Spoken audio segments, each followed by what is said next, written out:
Que se passe-t-il lorsque l'homme qui vous a brisé le cœur réapparaît devant votre porte, non pas avec des excuses, mais avec un regard encore brûlant de désir? Tessa pensait avoir enterré le passé. Mais le retour de Miles pour voir leur fils fait basculer l'atmosphère. La tension s'insinue sous sa peau comme un feu dévorant, et lorsqu'il l'observe à travers la porte de la salle de bain, le regard avide et impénitent, elle réalise une chose terrifiante. Certains désirs ne meurent jamais. Ils ne font qu'attendre. Si cette histoire vous a touché, abonnez-vous à la chaîne, laissez un j'aime et devenez membre pour accéder en avant-première aux prochaines histoires. Et si vous pensez que cela valait vraiment la peine d'être écouté, cliquez aussi sur le bouton au Super Thanks. Votre soutien fait toute la différence et nous aide à continuer de vous apporter des histoires émouvantes. La lumière de l'après-midi se déverse à travers les fenêtres du salon de Tessa tel du miel fondu, lent et doré, peignant les murs d'ambre. Une odeur de cannelle flotte encore dans l'air, vestige du gâteau qu'elle a préparé plus tôt. Une tentative désespérée d'occuper ses mains et de détourner son esprit de ce qui est sur le point d'arriver.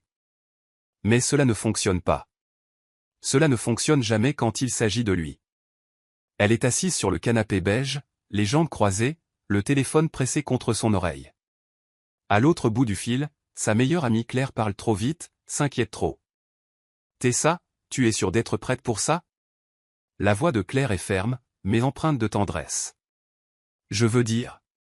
C'est Miles, après tout ce qu'il s'est passé. » Tessa ferme les yeux un instant.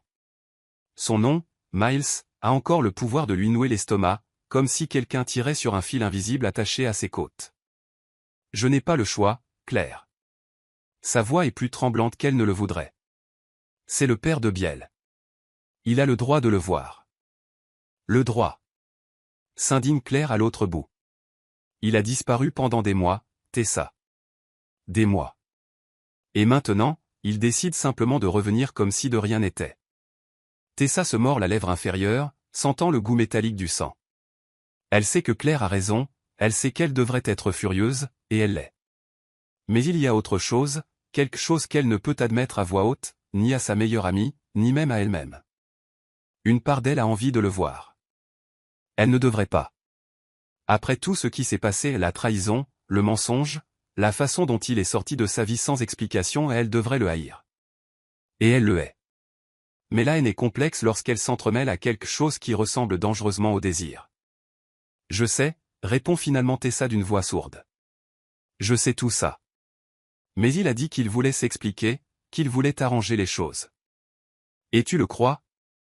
Tessa ne répond pas tout de suite. Elle regarde par la fenêtre, vers le jardin où Biel joue seul avec ses petites voitures, totalement inconscient de la tempête émotionnelle qui s'apprête à s'abattre sur leur vie. Le garçon a les yeux de son père, ses yeux sombres et profonds qui semblent voir à travers vous, qui détiennent des secrets et des promesses brisées. Je ne sais pas, admet-elle enfin. Je ne sais plus quoi croire. Claire soupire. Juste. Sois prudente, d'accord? Je te connais, Tess. Je sais à quel point tu ressens les choses intensément. Et je sais qu'il a encore de l'effet sur toi. Tessa rit, mais c'est un son sans joie. C'est si évident que ça? Pour moi? Ça l'a toujours été. Après avoir raccroché, Tessa reste assise un long moment, le téléphone toujours en main, le cœur battant à un rythme irrégulier. La maison est trop calme, ce genre de silence qui amplifie chaque pensée, chaque peur, chaque souvenir qu'elle a tenté d'enfouir. Elle se lève, marche vers la cuisine. Elle a besoin de faire quelque chose. N'importe quoi. Elle commence à faire la vaisselle, mais ses mains tremblent tellement qu'elle manque de laisser échapper un verre. Elle le serre fort, ses jointures blanchissant sous l'effort. « Pourquoi tu me fais ça, Miles ?» chuchote-t-elle dans le vide, la gorge serrée. Pourquoi maintenant? Les souvenirs surgissent sans permission. Comme toujours. Miles dans son ancien appartement, ses mains sur sa taille, l'attirant contre lui alors qu'il dansait sans musique dans la cuisine. La façon dont il riait, la tête renversée en arrière, complètement libre. La façon dont il la regardait comme si elle était la seule chose au monde qui comptait. Et puis l'autre souvenir, celui qui fait mal. Livia dans son lit, des vêtements éparpillés, son sourire triomphant, cruel. Et Miles, incapable de regarder Tessa dans les yeux, incapable d'expliquer, incapable de faire quoi que ce soit d'autre que de la laisser partir. Elle secoue la tête, essayant de chasser ces images, mais elles collent comme des toiles d'araignée impossibles à enlever. Elle passe ses doigts sur sa nuque, massant la tension qui s'y est accumulée. Ses cheveux sont détachés aujourd'hui, tombant en ondulations brunes sur ses épaules. Elle les remonte en un chignon lâche, mais quelques mèches s'échappent, encadrant son visage. Elle s'observe dans le reflet de la fenêtre de la cuisine, des yeux verts fatigués, une peau trop pâle, des lèvres qu'elle a tant mordues qu'elles sont presque meurtries. « Il ne peut pas m'atteindre cette fois », dit-elle à voix haute, comme si entendre les mots pouvait les rendre vrais. « Je ne le laisserai pas faire. » Mais alors même qu'elle le dit, elle sent ce courant électrique sous sa peau, cette sensation familière et terrifiante que seul Miles s'est éveillé. C'est comme si son corps avait sa propre mémoire et refusait d'oublier son toucher, sa chaleur, la façon dont il la faisait se sentir vivante et vulnérable à la fois. Elle regarde l'horloge. 2 heures. Il a dit qu'il arriverait à 6 heures. 4 heures. 4 heures pour se préparer à voir l'homme qui a brisé son cœur. 4 heures pour ériger des murs autour d'elle-même. 4 heures pour faire semblant qu'elle va bien, qu'elle a tourné la page, qu'il n'est rien de plus qu'un lointain souvenir. Mais elle connaît la vérité. Elle n'a pas tourné la page. Elle n'a pas oublié. Et quand il franchira ce seuil, quand leurs regards se croiseront à nouveau, tous les mensonges qu'elle s'est racontés s'effondreront comme des châteaux de sable. L'odeur de cannelle flotte toujours dans l'air, mais maintenant elle se mêle à autre chose. Le parfum du savon qu'elle utilise, la légère senteur de lavande des draps qu'elle a changés ce matin. La maison est trop propre, trop organisée, comme si elle essayait de contrôler son environnement parce qu'elle ne peut pas contrôler le chaos en elle. Biel déboule par la porte arrière, les joues rouges, les cheveux noirs ébouriffés. « Maman. Maman. Regarde ce que j'ai fait. » Il tend ses petites mains salies par la terre, montrant un dessin tordu fait avec des bâtons. Tessa s'agenouille, forçant un sourire. « C'est magnifique, mon chéri. Est-ce que papa va aimer ?» La question la frappe comme un coup de poing dans l'estomac. Elle déglutit difficilement, les mots coincés dans sa gorge. « Il aimera », parvient-elle enfin à dire.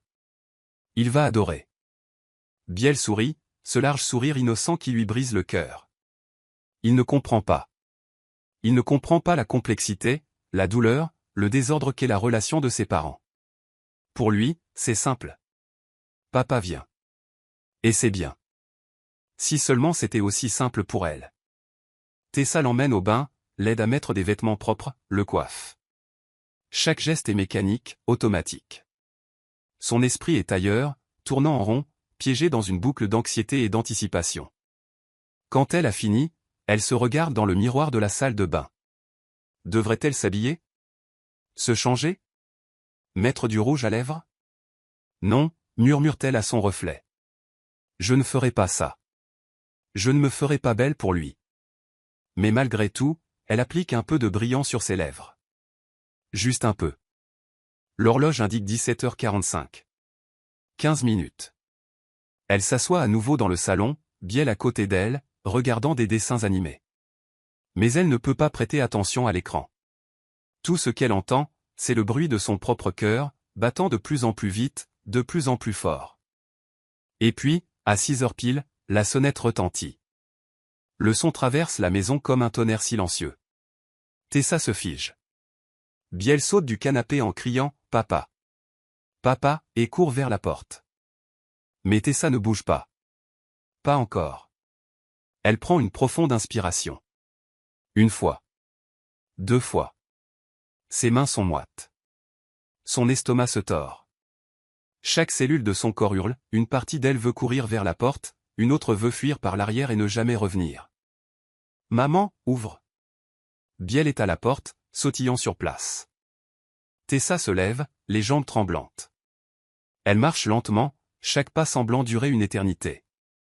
Et quand elle ouvre enfin la porte, quand elle le voit enfin, debout là à Miles, avec ses larges épaules, sa chemise sombre qui souligne chaque trait défini de son visage, ses yeux qui trouvent immédiatement les siens, le monde s'arrête. Tout s'arrête. Et elle réalise avec une clarté terrifiante qu'elle est complètement, irrémédiablement perdue. La ville s'étend devant Miles comme un puzzle incomplet, les gratte-ciel transperçant le ciel gris de Seattle, les rues humides reflétant les néons, l'odeur persistante de café et de pluie qui semble incrustée dans l'air lui-même. Il est dans son bureau au 23e étage, les yeux fixés sur la fenêtre mais ne voyant rien. La vue est familière, La routine est familière, mais il y a une agitation en lui qui ne le laisse pas tranquille depuis des mois. Il tient un stylo entre ses doigts, le faisant tourner machinalement, une habitude nerveuse qu'il a développée récemment. À côté de lui, Zek, son meilleur ami et associé, est adossé à son fauteuil en cuir, l'observant avec cette expression qui dit clairement « Je sais exactement ce que tu penses ». « Tu vas vraiment le faire ?» demande Zek, brisant le silence qui planait entre eux comme de la fumée. Sa voix est décontractée, mais il y a une inquiétude sous-jacente qu'il ne peut tout à fait dissimuler. Miles ne quitte pas la fenêtre des yeux. « Je vais voir mon fils, Zek. »« Ce n'est pas négociable. »« Ton fils ?» répète Zek lentement, comme pour tester les mots. « Ou la mère de ton fils ?» La mâchoire de Miles se crispe. Il se tourne enfin, faisant face à son ami avec ce regard intense qui fait généralement reculer les gens. Mais Zek ne recule pas, il ne l'a jamais fait. « C'est pour Biel, » dit Miles, sa voix plus froide qu'il ne le voulait. « Seulement pour lui. » Zek rit. Un son bas, sceptique. « Bien sûr. Et moi, je suis le président. » « Allez, Miles, tu mens à moi ou à toi-même ?» Miles serre les poings sur le bureau, les veines saillant sur ses avant-bras. Il déteste quand Zek fait ça, quand il expose des vérités que Miles préférerait garder enfouies. Mais c'est la nature de l'amitié véritable, suppose-t-il, nulle part où se cacher. J'ai tout foutu en l'air, Zek. Les mots sortent plus bas maintenant, presque un murmure. Je l'ai perdu, j'ai perdu la chance d'être un père pour mon fils, tout ça à cause d'un malentendu que je n'ai jamais su expliquer. Alors explique-le maintenant. Zek se penche en avant, les coudes sur les genoux. Tu as eu des mois pour ça. Pourquoi as-tu attendu si longtemps?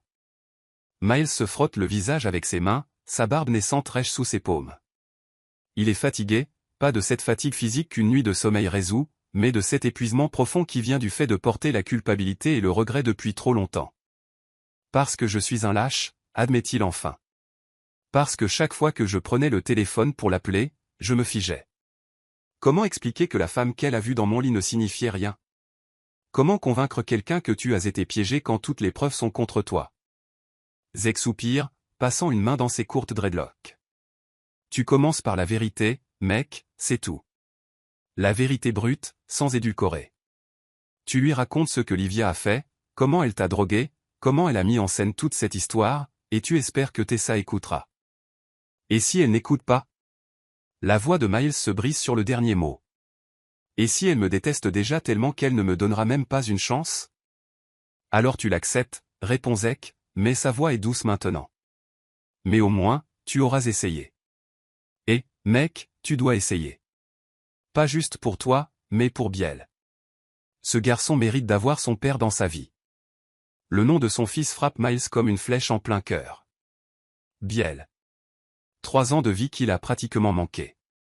3 ans de premiers mots, de premiers pas, de premiers rires, tous capturés seulement sur des photos que Tessa envoyait occasionnellement, chacune étant un rappel douloureux de tout ce qu'il ratait.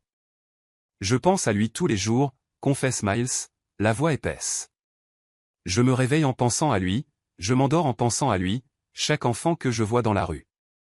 Je me demande si Biel est aussi grand maintenant, s'il rit de cette façon, s'il a peur du noir, ou s'il aime le chocolat. Et Tessa, demande doucement Zek.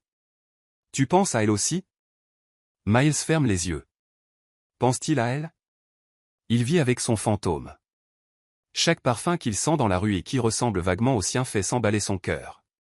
Chaque femme aux cheveux bruns qu'il aperçoit lui retourne l'estomac. Il essaie de voir d'autres personnes, d'avancer, mais c'est inutile. Elles ne sont toutes que des ombres comparées à Tessa. Son nom me brûle, Zek, répond-il finalement en ouvrant les yeux. Il me brûle de l'intérieur comme s'il était marqué au fer rouge sur ma poitrine. Je me souviens de l'odeur de sa peau, ce doux parfum de vanille qu'elle portait toujours. Je me souviens du son de son rire, de la façon dont elle se mordait la lèvre quand elle était concentrée. Je me souviens de la façon dont elle s'emboîtait parfaitement dans mes bras, comme si elle était faite pour être là. Il s'arrête, sa respiration irrégulière. Je me souviens de tout, et ça me tue chaque jour. Zek l'observe un long moment, le silence pesant entre eux. Dehors, la pluie commence à tomber, douce d'abord, puis plus forte, tapant contre les vitres comme des doigts impatients. Tu l'aimes encore, déclare Zek. Ce n'est pas une question.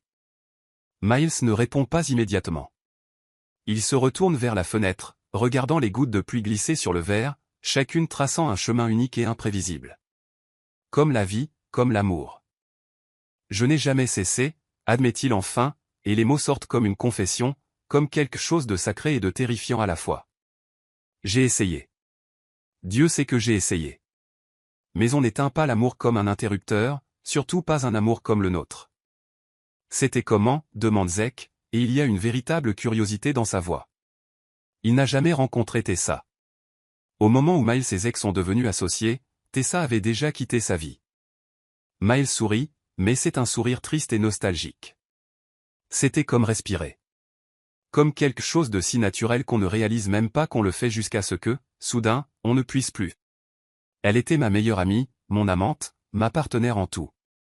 On parlait pendant des heures de rien et de tout à la fois. Elle me faisait rire comme personne d'autre. Et elle me challengeait. Elle ne me laissait jamais m'installer dans le confort, me poussant toujours à être meilleur.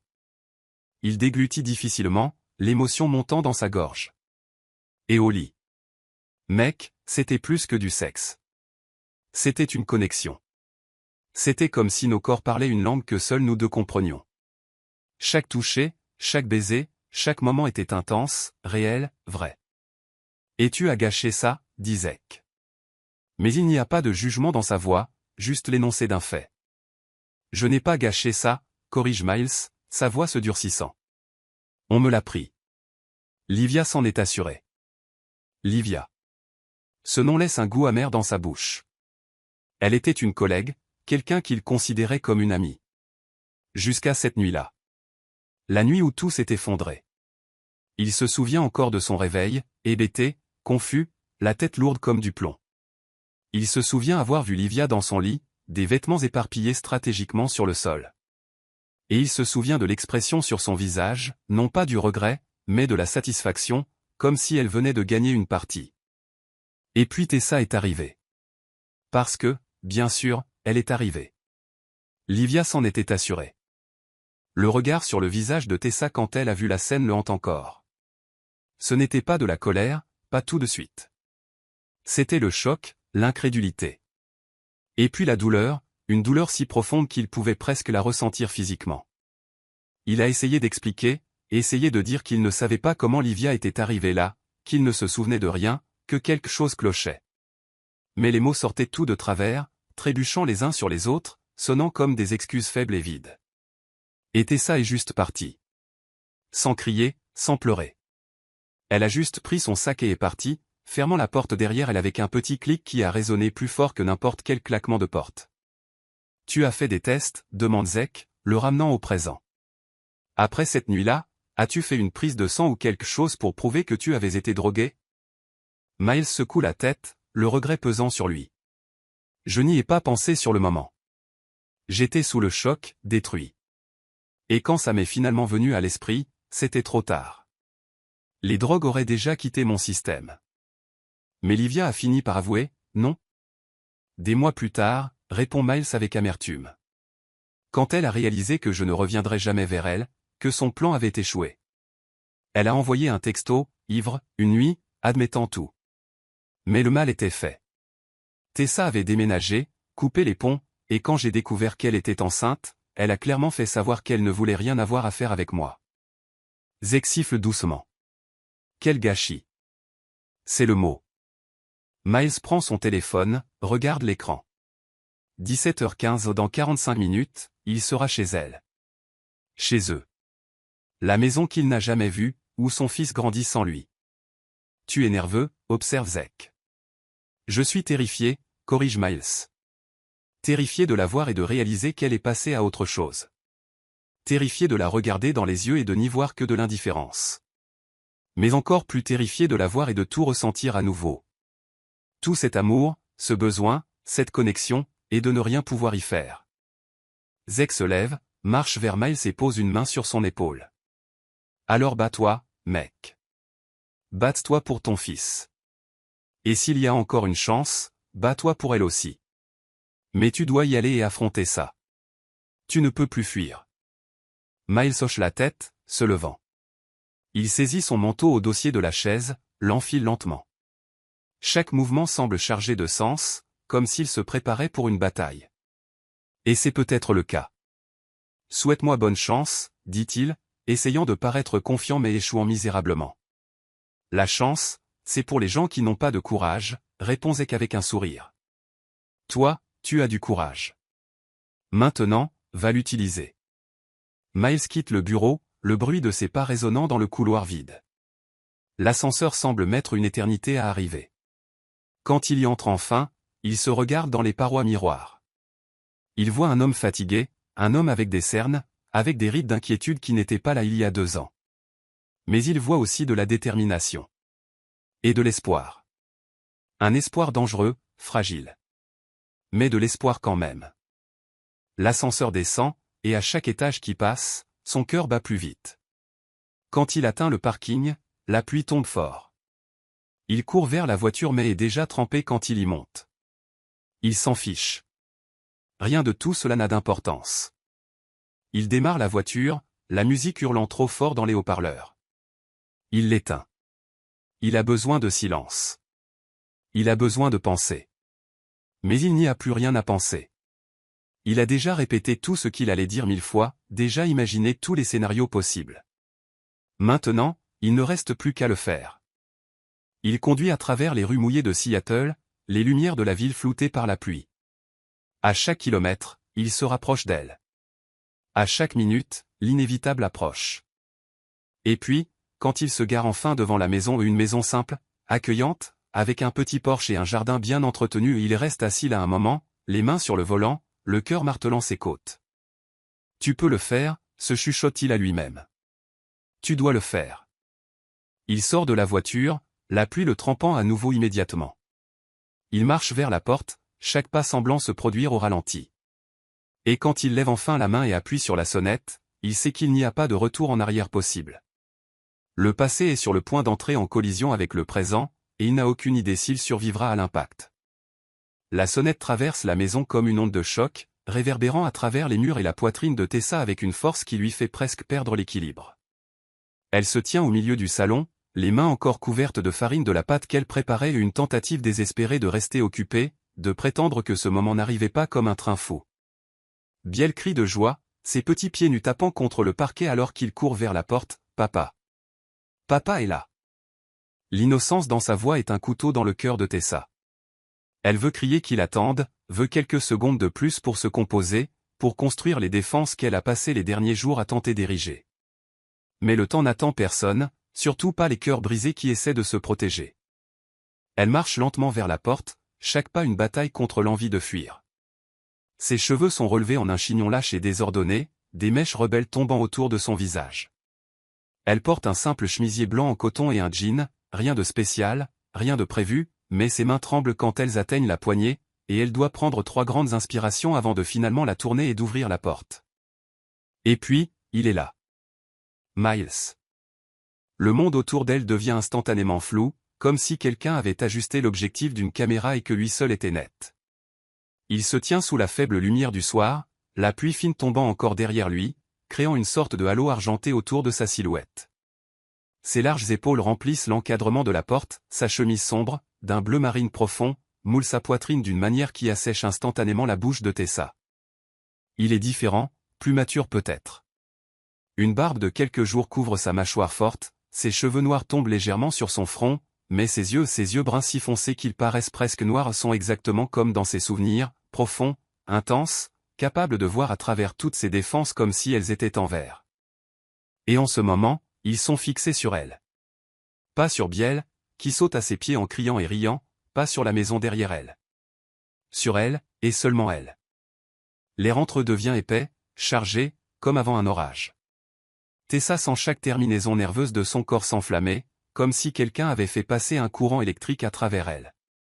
Son cœur ne bat pas juste vite, il tonne, chaque pulsation résonnant dans ses oreilles si fort qu'elle peut à peine entendre autre chose.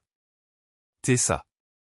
Il prononce son nom et sa voix, cette voix grave et rauque qui avait l'habitude de chuchoter des choses à son oreille qui lui faisait plier les genoux, la frappe comme une vague physique. Elle veut répondre, veut dire quelque chose de décontracté, d'indifférent, quelque chose qui montre qu'elle va bien, qu'elle a tourné la page, qu'il n'a plus de pouvoir sur elle. Mais les mots meurent dans sa gorge parce qu'à cet instant, avec lui qui la regarde de cette façon, elle ne peut pas faire semblant. Elle ne va pas bien, elle n'a pas tourné la page, et il a tout le pouvoir sur elle qu'il a toujours eu. Miles. Le nom sort comme un murmure enroué, presque inaudible. Il y a un moment, peut-être juste une seconde, peut-être une éternité, où il reste simplement là à se regarder à travers l'espace entre la porte et le porche, un espace qui semble à la fois trop petit et trop vaste. Puis Biel tire sur la jambe de Miles, brisant la transe. « Papa, porte-moi. » Miles détache enfin son regard de Tessa, baissant les yeux vers le fils qu'il connaît à peine, et quelque chose dans son visage se transforme. L'intensité cède la place à la tendresse, la tension dans ses épaules s'adoucit légèrement. « Et, champion, dit-il, sa voix plus douce maintenant, et il s'accroupit au niveau de Biel. Le garçon n'hésite pas. Il se jette dans les bras de Miles avec la confiance absolue que seuls les enfants possèdent, et Miles l'attrape, le soulevant avec une facilité qui fait jouer les muscles de ses bras sous sa manche de chemise. Tessa observe, le cœur serré. C'est la première fois qu'elle les voit ensemble comme ça, père et fils, la ressemblance entre eux indéniable. Biel a les yeux de Miles, le même sourire, la même forme de visage. C'est comme regarder une version miniature de l'homme qu'elle a aimé. « Que tu aimes encore », murmure une voix traîtresse dans son esprit. « Tu as tellement grandi », dit Miles à Biel, et il y a une émotion sincère dans sa voix qui fait se contracter douloureusement quelque chose en Tessa. « J'ai 3 ans maintenant », annonce fièrement Biel en levant 3 doigts. « Et je sais compter jusqu'à 20. » 20 ? Miles feint la stupeur. « Waouh, tu es un génie. » Biel rit. Ce rire d'enfant libre et heureux. Tessa doit détourner le regard car c'est trop. Voir Miles être doux avec leur fils, voir la joie pure sur le visage de Biel, c'est à la fois magnifique et dévastateur. « Tu entres, ou tu vas rester sous la pluie toute la nuit. » Les mots sortent plus durs qu'elle ne le voulait, une tentative faible de reprendre un peu de contrôle sur la situation. Miles la regarde à nouveau, tenant toujours Biel dans ses bras. « Je peux ?» C'est une question simple, mais chargée de sens. Il ne demande pas seulement s'il peut entrer dans la maison, il demande si elle va le laisser entrer à nouveau dans leur vie. Tessa s'écarte de la porte, un geste silencieux de permission. Miles entre, et immédiatement l'espace semble plus petit. Il a toujours eu cette présence, une façon de remplir une pièce juste en y étant.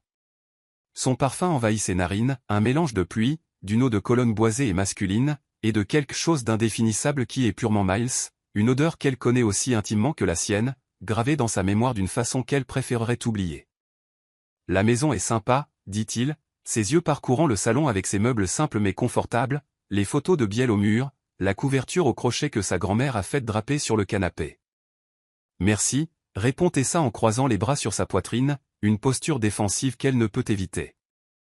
Miles pose Biel, et le garçon court immédiatement chercher ses jouets préférés pour les montrer à son père. Cela laisse Miles et Tessa seuls dans la pièce, à quelques mètres l'un de l'autre seulement, mais cela pourrait aussi bien être des kilomètres vu la façon dont la tension vibre entre eux. « Tu vas bien ?» demande-t-il en faisant un pas vers elle. « Je vais très bien », ment elle, levant le menton dans un faux défi. « Tu as l'air fatigué. »« Merci, c'est très gentil », répond-elle avec sarcasme, mais une part d'elle déteste à quel point il peut encore lire entre les lignes, à quel point il la connaît encore. « Je ne voulais pas dire ça comme ça », dit rapidement Miles. « Je voulais dire que... Tu as l'air de ne pas avoir bien dormi. » Il n'a pas tort.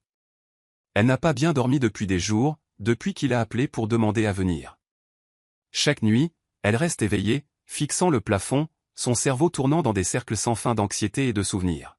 « J'ai un fils de 3 ans, répond-elle, essayant de garder un ton léger. Bien dormir ne fait plus partie de mon vocabulaire. Miles sourit, un petit sourire triste. J'aurais aimé être là. Pour les nuits blanches, pour les premiers pas. Pour tout. La sincérité dans sa voix la désarme. Elle ne veut pas être désarmée, elle veut s'accrocher à la colère, à la distance, à la protection qu'elle a soigneusement construite. Tu avais le choix, dit-elle, et les mots sortent plus tranchants qu'elle ne le voulait. Je ne l'avais pas, répond-il, la voix basse mais ferme. Pas de la façon dont tu le penses. Tessa est sur le point de répondre quand Biel revient en courant, les bras pleins de petites voitures. Papa, regarde. Celle-là, c'est ma préférée. Miles s'accroupit à nouveau, véritablement intéressé, alors que Biel explique chaque détail de chaque voiture. Tessa reste là à regarder, le cœur partagé entre le ressentiment et quelque chose de dangereusement proche de l'espoir. Elle ne devrait pas ressentir ça. Elle ne devrait pas remarquer à quel point Miles est attentif avec Biel, comment ses yeux s'illuminent quand il rit de quelque chose que dit leur fils. Elle ne devrait pas remarquer comment sa chemise s'étire sur ses épaules quand il bouge, ou comment ses grandes mains fortes qu'elle connaît si bien tiennent les petites voitures avec un soin délicat. Mais elle le remarque. Elle le ressent. Et elle est complètement perdue. Après quelques minutes de jeu, Biel demande à montrer sa chambre à son père, et les deux montent à l'étage, laissant Tessa seule dans le salon. Elle marche vers la fenêtre, regardant la pluie qui tombe toujours dehors. Ses mains tremblent, alors elle les presse contre la vitre froide, essayant de s'ancrer. « Tu peux le faire », chuchote-t-elle à elle-même. Il va jouer avec Biel, dîner, et ensuite il partira. Et tu iras bien. Mais même en prononçant ces mots, elle sait que ce sont des mensonges. Parce que Miles est ici, dans cette maison, dans cet espace qu'elle a construit sans lui, et elle peut sentir les murs qu'elle a érigés autour de son cœur commencer à se fissurer, les brèches se propageant comme des toiles d'araignée. Et la partie la plus effrayante? Une part d'elle a envie de les laisser s'effondrer complètement. L'après-midi glisse vers la soirée avec une douceur trompeuse.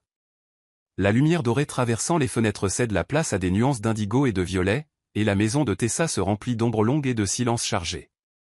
Miles est assis sur le sol du salon, entouré de petites voitures, de blocs de construction et de dessins que Biel insiste pour lui montrer un par un. Il sourit, pose des questions, interagit avec son fils d'une manière qui semble naturelle, mais ses yeux, chaque fois qu'il en a l'occasion, trouvent Tessa. Elle est dans la cuisine, faisant semblant d'être occupée. Elle verse du jus pour Biel, coupe des fruits en petits morceaux, essuie le comptoir déjà propre. N'importe quoi pour garder ses mains occupées et son esprit loin de l'homme dans la pièce d'à accent grave côté. Mais c'est impossible. Elle peut sentir le poids de son regard même quand elle ne regarde pas. C'est comme si sa peau avait développé un radar spécial juste pour lui, chaque cellule accordée à sa présence. « Maman !» appelle Biel depuis le salon. « Viens jouer avec nous. »« J'arrive, mon chéri », répond-elle, sa voix plus aiguë que la normale. Elle s'essuie les mains sur le torchon, même si elles ne sont pas mouillées, et entre dans le salon. Miles la regarde quand elle entre, et il y a quelque chose dans la façon dont il l'observe qui la fait trébucher. Ce n'est pas juste un regard décontracté. C'est absorbant, comme s'il mémorisait chaque détail, chaque mouvement, chaque respiration. « Tessa, assieds-toi là. » Biel tapote le sol à côté de lui, entre lui et Miles. Elle n'a pas le choix. Elle s'assoit, douloureusement consciente de sa proximité avec Miles. Si proche qu'elle peut sentir la chaleur émaner de lui, peut entendre sa respiration. Le chemisier en coton qu'elle porte semble soudain trop fin, trop révélateur, même s'il est tout à fait modeste. Ils jouent pendant un moment, ou du moins font semblant de jouer. Tessa construit des tours de blocs que Biel renverse avec des gloussements. Miles fait des bruits de voiture, faisant rouler les jouets sur le sol. Mais il y a une tension sous-jacente, un courant électrique invisible reliant Tessa et Miles à travers le petit espace entre eux. À un moment donné, Miles tend la main vers une voiture qui est près d'elle, et ses doigts effleurent accidentellement son poignet. C'est un contact bref, innocent même, mais l'effet est instantané. Tessa sent une vague de chaleur monter le long de son bras, se répandre sur sa poitrine, ses joues. Elle retire sa main rapidement, comme brûlée. Les yeux de Miles rencontrent les siens. Il l'a senti aussi. Elle peut le voir à la façon dont ses pupilles se dilatent légèrement, à la façon dont sa mâchoire se crispe. « Désolé », murmure-t-il, si bas qu'elle seule peut l'entendre. Mais il ne s'excuse pas pour le contact accidentel. Il s'excuse pour tout. Pour chaque blessure, chaque nuit solitaire, chaque moment qu'elle a passé à élever leur fils seul. Tessa détourne le regard, incapable de maintenir le contact. C'est bon. Ce n'est pas bon. Rien n'est bon. Biel, inconscient de la tension entre les adultes, bâille bruyamment. J'ai sommeil, maman. Tessa regarde l'horloge. 19h30, l'heure normale du coucher de Biel. Tu veux prendre un bain d'abord, chérie? Non. Biel fait la moue. Je suis trop fatigué. Mais tu as joué dans le jardin aujourd'hui, argumente doucement Tessa. Tu es tout sale. Miles intervient. Et si je le mettais au lit pendant que tu prends ton bain? On dirait que tu aurais bien besoin d'un moment pour te détendre. La suggestion est décontractée, mais il y a quelque chose dans ses yeux, une intensité à peine déguisée, qui fait faire un saut périlleux à l'estomac de Tessa. Je ne sais pas si. S'il te plaît, maman, supplie Biel. Je veux que papa me raconte une histoire. Elle est piégée. Elle ne peut pas refuser sans paraître mesquine, sans priver son fils de temps avec son père. D'accord, accepte-t-elle à contre-cœur. Mais seulement si tu prends un bain dès demain matin. Promis. Biel saute sur ses pieds, serrant Miles dans ses bras. On y va, papa. Miles se lève, portant Biel dans ses bras. En passant devant Tessa, il s'arrête une seconde, si près qu'elle peut compter les mèches de cheveux tombant sur son front. Détends-toi, dit-il doucement. Je gère. Et il y a quelque chose dans la façon dont il le dit, avec une telle sincérité, une telle tendresse, qui fait apparaître une fissure dans l'armure de Tessa.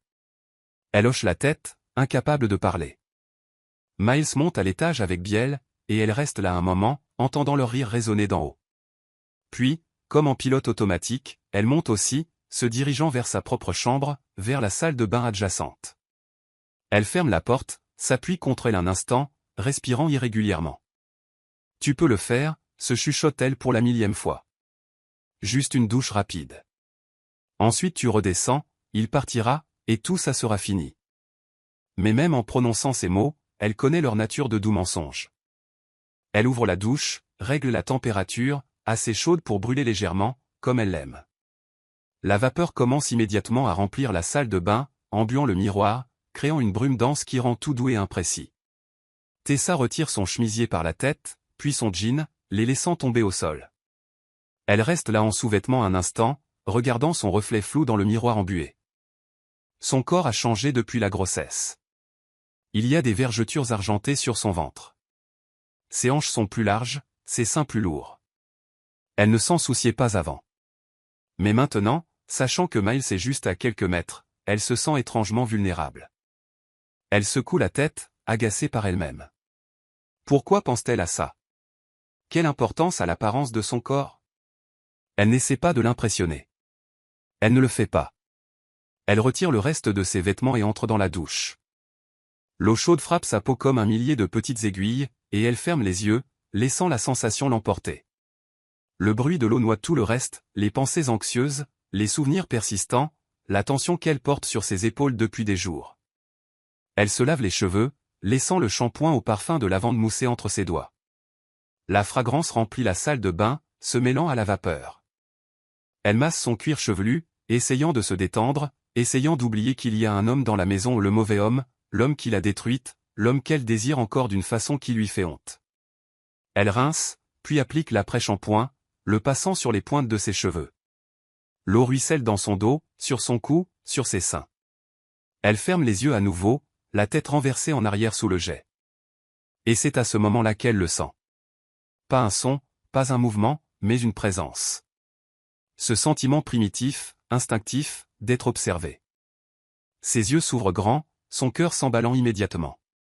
Elle se tourne légèrement, l'eau tombant toujours sur elle, la vapeur si épaisse qu'il est difficile de voir clairement. Mais elle voit.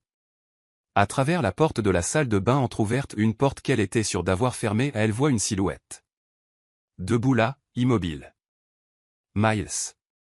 Il est dans le couloir, dans l'espace étroit entre la porte et le mur, ses yeux fixés sur elle à travers le voile de vapeur. Même avec la distance et la brume, elle peut voir l'intensité de son regard, peut voir la façon dont sa poitrine se soulève et s'abaisse, sa respiration accélérée. Elle peut voir ses mains serrées en poing sur ses côtés, comme s'il combattait une impulsion. Tessa devrait crier. Elle devrait se couvrir. Elle devrait exiger qu'il parte immédiatement. Mais elle ne fait rien de tout cela.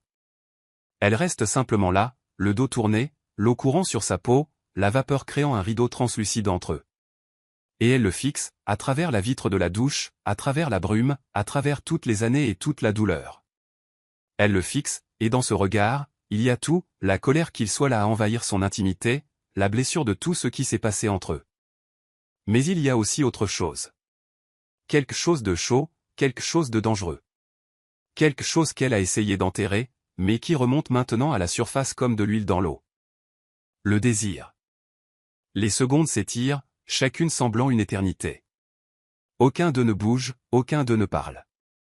C'est juste ce moment suspendu dans le temps où passé et présent entrent en collision, où les mots non dits vibrent dans l'air épais entre eux. Puis, lentement, délibérément, Miles fait un pas dans la salle de bain. La porte grince doucement en s'ouvrant davantage. Il ne la ferme pas derrière lui. Il entre simplement, ses yeux ne quittant jamais les siens, comme en transe. Tessa sent son cœur battre si fort qu'elle est sûre qu'il peut l'entendre même à travers le bruit de l'eau. Chaque instinct hurle, une partie d'elle lui dit de le renvoyer, une autre le supplie de rester. Miles, dit-elle enfin, sa voix rauque, presque étranglée. Ce n'est pas un ordre, ce n'est pas une question. C'est juste son nom, chargé de 2 ans de manque. Il s'arrête à quelques pas de la douche, la vapeur l'enveloppant lui aussi maintenant, sa chemise sombre collant à sa poitrine. Ses mains sont toujours serrées en poing et elle peut voir la tension dans chaque ligne de son corps, la façon dont ses muscles sont rigides, comme s'il se retenait avec chaque once de volonté qu'il possède. Désolé, dit-il, sa voix si basse qu'elle est presque inaudible. Je ne devrais pas être là. Non, convient-elle. Tu ne devrais pas. Mais aucun d'eux ne bouge.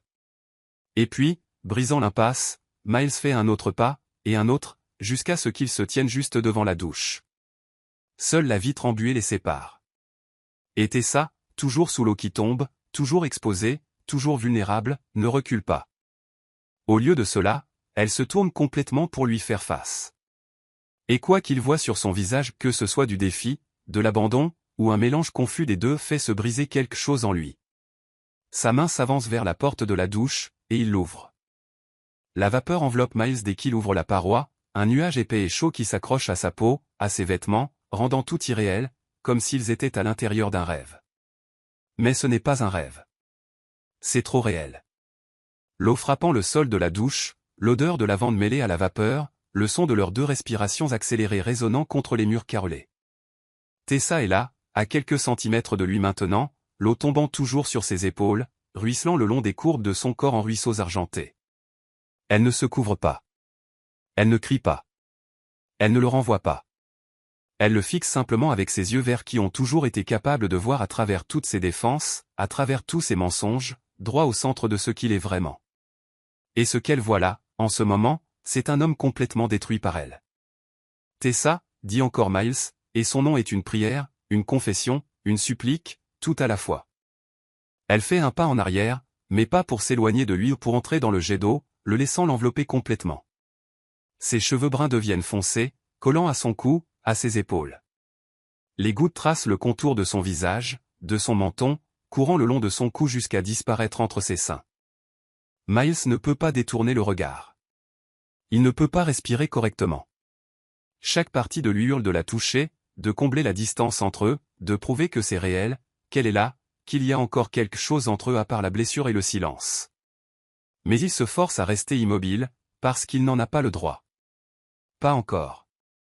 Pas tant qu'elle ne décide pas, tant qu'elle ne choisit pas de le laisser entrer ou de le renvoyer pour toujours.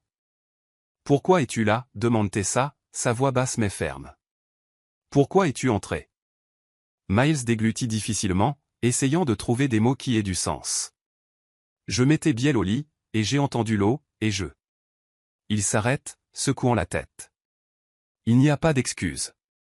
J'avais juste besoin de te voir. » « Tu me vois » répond-elle, ses yeux provoquant maintenant des étincelles de quelque chose de dangereux y dansant.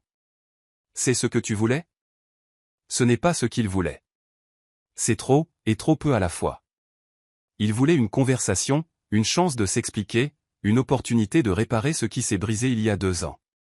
Mais maintenant, en la regardant comme ça vulnérable et forte à la fois, exposée mais d'une certaine manière en contrôle total de la situation, il réalise que ce qu'il voulait vraiment, c'était simplement elle.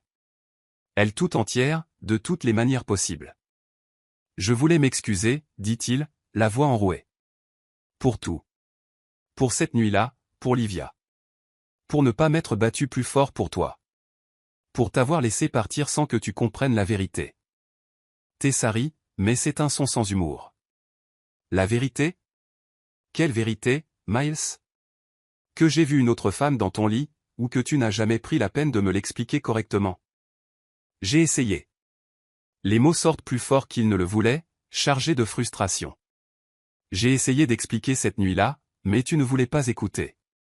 Et ensuite, quand j'ai essayé d'appeler, tu avais changé de numéro.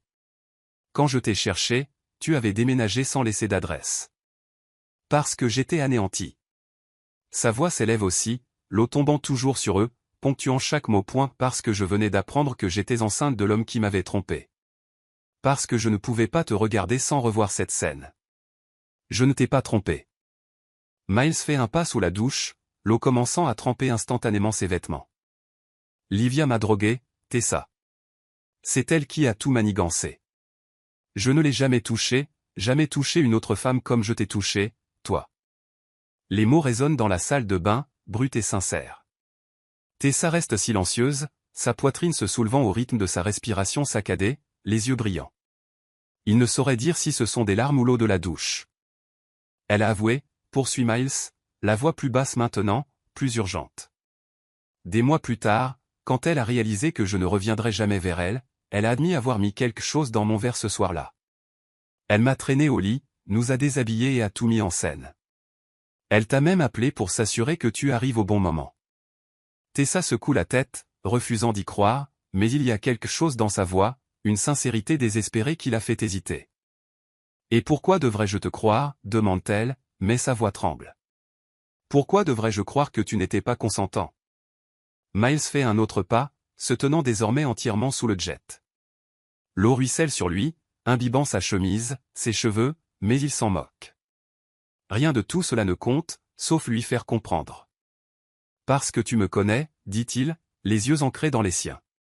Parce que pendant 3 ans, nous étions tout l'un pour l'autre. Tu connais mon cœur, Tessa. Tu connais mon âme. Et au fond de toi, tu sais que je ne t'aurais jamais fait ça, que je n'aurais jamais gâché ce que nous avions pour une nuit avec quelqu'un qui ne signifiait rien. Il lève lentement la main, télégraphiant chaque mouvement pour lui laisser le temps de reculer si elle le souhaite, mais elle ne bouge pas. Elle reste là, tremblante, non pas de froid, mais de quelque chose de bien plus profond. Ses doigts effleurent son visage avec une infinie douceur, comme si elle était faite de verre. Il écarte une mèche de cheveux mouillés collée à sa joue, la replaçant derrière son oreille. C'est un geste simple, intime, qu'il a fait 1000 fois par le passé. Tessa ferme les yeux à son contact, un soupir tremblant s'échappant de ses lèvres. Tu m'as manqué chaque jour, murmure Miles, son pouce traçant maintenant la ligne de sa mâchoire. Chaque putain de jour. Je me réveillais en pensant à toi. Je m'endormais en rêvant de toi. Je te voyais dans chaque femme que je croisais dans la rue, j'entendais ton rire dans le vent, je sentais ton odeur sur des draps que tu n'avais jamais touchés. Miles. Sa voix n'est plus qu'un soupir. Je t'aime, Tessa. Les mots sortent comme une confession arrachée à ses entrailles. Je n'ai jamais cessé. J'ai essayé. Dieu sait que j'ai essayé parce que je pensais que tu me haïssais, que tu ne me pardonnerais jamais. Mais je n'ai pas pu. Parce que tu fais partie de moi. La meilleure partie. Et sans toi, je ne suis que la moitié d'un homme. Une larme coule sur le visage de Tessa. Il parvient à la distinguer de l'eau car elle est plus chaude, car elle vient d'un endroit plus profond. Elle ouvre les yeux, et il y voit tout. La douleur, la colère, la confusion. Mais il voit aussi autre chose. Quelque chose qui fait s'emballer son cœur. L'espoir. Je veux te croire, murmure-t-elle. Je veux tellement te croire. Alors crois-moi, implore-t-il, son autre main venant encadrer doucement son visage. Crois en moi. Crois en ce que nous avions. Crois que certaines choses, certaines personnes, valent la peine de se battre. Ils sont si proches maintenant. Leur souffle se mêle. Miles peut sentir la chaleur de son corps à travers ses vêtements trempés. Il peut voir les taches de rousseur sur son nez, les petites paillettes dorées dans ses iris verts. Il pourrait compter chaque cil, chaque marque sur sa peau qu'il a mémorisée il y a longtemps. Je suis toujours en colère contre toi, dit Tessa, mais avec moins de conviction. Je sais. Je suis toujours blessé. Je sais. Elle s'interrompt, fermant les yeux à nouveau. Je te veux toujours, et je déteste ça. Je déteste que tu aies ce pouvoir sur moi. Miles sent quelque chose se briser et se reconstruire en lui au même moment. Elle le veut encore, après tout, après toute la douleur, après toutes ces années séparées. Elle le veut encore. Ce n'est pas du pouvoir, murmure-t-il, le visage si proche du sien que leurs lèvres se frôlent presque. C'est une connexion. C'est de l'alchimie. Ce sont deux âmes qui se reconnaissent même quand tout le reste est brisé. Et puis, parce qu'il n'en peut plus, parce que la distance entre eux, aussi infime soit-elle, est insupportable, il demande. Je peux t'embrasser? C'est une question simple, mais la réponse changera tout. Tessa ouvre les yeux, et il y voit la bataille intérieure, son esprit disant non, son cœur disant oui. Il voit le moment exact où le cœur gagne. Oui, souffle-t-elle, et le mot se perd presque dans le bruit de l'eau. Mais il l'entend. Il l'entend comme si elle l'avait crié, et il abolit la distance entre eux. Les lèvres de Miles se posent sur les siennes avec une douceur qui contredit toute la tension, tout le désir refoulé, toute la faim qui brûle entre eux depuis l'instant où il a franchi le seuil de la maison. Ce n'est pas un baiser désespéré ou précipité. C'est une question prudente, comme s'il demandait encore la permission à chaque seconde, lui laissant la chance de se retirer. Mais Tessa ne se retire pas. Ses yeux se ferment, et elle s'autorise à ressentir. Sentir ses lèvres contre les siennes, chaudes, douces et familières d'une manière qui lui fait mal à la poitrine. Sentir ses mains tenir son visage comme si elle était précieuse, fragile, comme s'il avait peur qu'elle disparaisse s'il la tenait trop fort. Sentir l'eau tomber sur eux deux, les enveloppant dans un rideau d'argent qui les isole du reste du monde. Pendant un instant, juste un instant, elle s'abandonne complètement. Mais la réalité revient la frapper comme une vague glacée. Elle pose ses mains sur son torse et le repousse, pas violemment, mais assez fermement pour créer de l'espace. Miles recule immédiatement, les yeux écarquillés, l'inquiétude s'affichant instantanément sur chaque trait de son visage. « Attends, dit Tessa, la voix tremblante mais déterminée. « Attends, on ne peut pas juste faire ça. » Tessa, non. Elle lève une main, le coupant. L'eau continue de tomber sur ses épaules, mais elle la sent à peine maintenant. Toute son attention est focalisée sur l'homme en face d'elle, trempé et vulnérable, et si beau que ça en fait mal. Tu ne peux pas débarquer après 2 ans et espérer qu'un baiser règle tout. Tu ne peux pas attendre de moi que j'oublie, que je pardonne comme ça sans vraies explications. J'ai expliqué, je t'ai parlé d'Olivia, de. Tu m'as donné une version, l'interrompt Tessa, croisant les bras sur sa poitrine dans une posture défensive, soudain très consciente de sa nudité. Mais tu ne m'as pas donné de détails. Tu ne m'as pas fait comprendre comment bordel c'est arrivé. Comment toi, un homme adulte, a pu être drogué et manipulé sans t'en rendre compte. L'accusation dans ses mots claque comme une gifle, et Miles recule comme s'il avait été physiquement frappé. Il ferme les yeux un instant, mâchoire serrée, et quand il les rouvre, il y a une vulnérabilité qu'elle a rarement vue auparavant. Il y avait une fête au bureau, commence-t-il, la voix basse, contrôlée, comme s'il essayait de rester calme tout en revivant quelque chose de douloureux. On célébrait la signature d'un gros contrat. Livia était là, elle l'était toujours, elle faisait partie de l'équipe, quelqu'un que je considérais comme une amie, une collègue, rien de plus. Il s'appuie contre le mur de la douche, laissant l'eau couler sur son dos, trempant complètement sa chemise. Tessa peut voir comment le tissu colle à ses muscles, soulignant chaque contour, mais elle force son esprit à se concentrer sur ses mots, pas sur son corps. Elle m'a offert un verre, continue Miles. Du whisky. Je célébrais, j'étais détendu, je ne me méfiais de rien. Je l'ai bu, et après environ 20 minutes, j'ai commencé à me sentir étrange, étourdi, pas comme quand on a trop bu. Indifférent. Comme si le monde tournait mais que mon esprit était coincé au ralenti. Tessa observe, le cœur serré malgré la colère qui bouillonne encore en elle.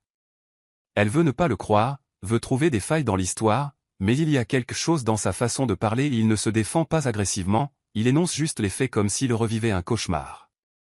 J'ai dit que je devais rentrer, dit Miles, les yeux fixés sur un point au-delà d'elle, perdu dans ses souvenirs. Mais Livia a proposé de me ramener, a dit que je n'étais clairement pas bien, que je ne devrais pas conduire, et je lui ai fait confiance, Tessa. Je lui ai fait confiance parce que je pensais que c'était une amie qui voulait t'aider.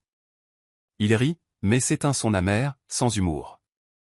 La chose suivante dont je me souviens, c'est de me réveiller dans mon lit, complètement confus, la tête prête à exploser. Livia était là, nue, avec des vêtements éparpillés sur le sol, et elle souriait. Pas un sourire gêné ou plein de regrets. C'était triomphant, comme si elle avait gagné quelque chose. « Et tu ne te souviens de rien ?» demande Tessa, voulant croire mais luttant contre des années de souffrance. « Rien », confirme Miles, la regardant enfin à nouveau.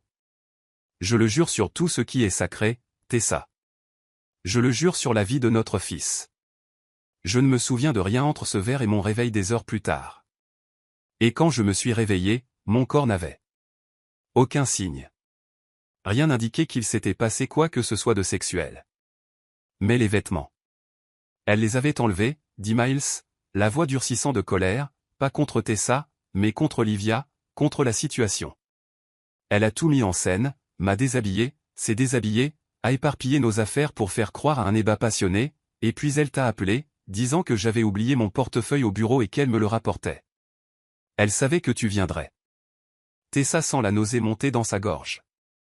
Si c'est vrai, et chaque instinct en elle commence à croire que ça l'est, alors elle a été manipulée tout aussi complètement que lui. Ils n'étaient que des pions dans le jeu cruel de quelqu'un d'autre. Pourquoi? Murmure-t-elle. Pourquoi ferait-elle ça? Parce qu'elle me voulait, répond Miles simplement. Parce qu'elle pensait que si tu étais hors jeu, je finirais par me tourner vers elle. Parce qu'elle est malade, obsessive. Je ne l'ai réalisé que trop tard. Tessa secoue la tête, assimilant l'information. Ses larmes se mêlent à l'eau de la douche et elle ne sait même plus ce qui est quoi. Tu as des preuves. Elle a vraiment avoué? Miles plonge la main dans la poche de son pantalon trempé et en sort son téléphone, mouillé, mais fonctionnel. D'une main tremblante, il le déverrouille et navigue vers un dossier de messages, puis tend l'appareil à Tessa. Elle le prend, les mains instables, et lit. Ce sont des messages d'Olivia. Des messages d'ivresse, certes, mais clairs. Des aveux détaillés de tout. Comment elle s'est procuré la drogue, comment elle l'a mise dans son verre, comment elle l'a ramenée, comment elle a mis en scène le décor, et à la fin, une seule ligne qui glace le sang de Tessa, mais ça n'a pas marché, hein? Tu n'as jamais voulu de moi. Tu ne voulais qu'elle. Toujours elle. J'espère que ça vaut la peine de vivre seul, Miles, parce que tu as tout perdu à cause de ta précieuse Tessa. Le téléphone manque de glisser des mains de Tessa. Elle regarde Miles et maintenant les larmes sont indéniables, brûlantes et lourdes, tombant sans contrôle. Tu avais ça, dit-elle, la voix brisée. Tu avais des preuves. Pourquoi tu ne me les as pas montrées avant? Parce qu'au moment où elle a envoyé ça, tu avais déjà disparu, répond Miles, la frustration et le désespoir débordant enfin. Tu avais changé de ville, changé de numéro, bloqué tous nos amis communs. J'ai essayé de te retrouver, Tessa. Pendant des mois. J'ai engagé des détectives, parlé à tout le monde. Mais tu ne voulais pas être trouvée. Parce que j'étais enceinte et brisée. Crie Tessa en retour, toute la colère et la douleur explosant enfin. Parce que je pensais que l'homme que j'aimais m'avait trompé. Parce que je ne savais pas comment élever un enfant avec quelqu'un qui m'avait détruite comme ça. Et je ne savais pas que tu étais enceinte. Hurle Miles à son tour. Et maintenant, ils sont là tous les deux, trempés, se criant dessus sous l'eau qui tombe, 2 ans de douleur et de non-dit remontant enfin à la surface. Si j'avais su, j'aurais retourné le monde entier pour te trouver, j'aurais enfoncé chaque porte, fouillé chaque ville jusqu'à te retrouver. Mais tu n'as pas assez cherché. J'ai cherché jusqu'à frôler la folie. Miles fait un pas vers elle, le regard flamboyant. Je me suis haï chaque jour pour avoir laissé cela arriver, pour ne pas avoir mieux protégé ce que nous avions. Je buvais jusqu'à m'évanouir juste pour dormir sans rêver de toi. Il s'arrête brusquement, sa voix se brisant. Il passe ses mains sur son visage, respirant lourdement. J'ai failli renoncer à vivre, Tessa, murmure-t-il enfin, et il y a une vérité si crue dans ces mots qu'il coupe plus profondément que n'importe quel cri. Parce que vivre sans toi, ce n'est pas vivre, c'est juste exister. Le silence qui suit est assourdissant.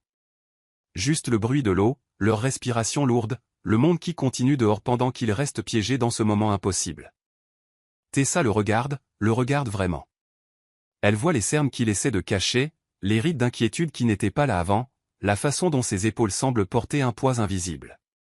Elle voit un homme qui a souffert autant qu'elle, peut-être plus, parce qu'il a souffert sans même savoir qu'il avait un enfant dans ce monde.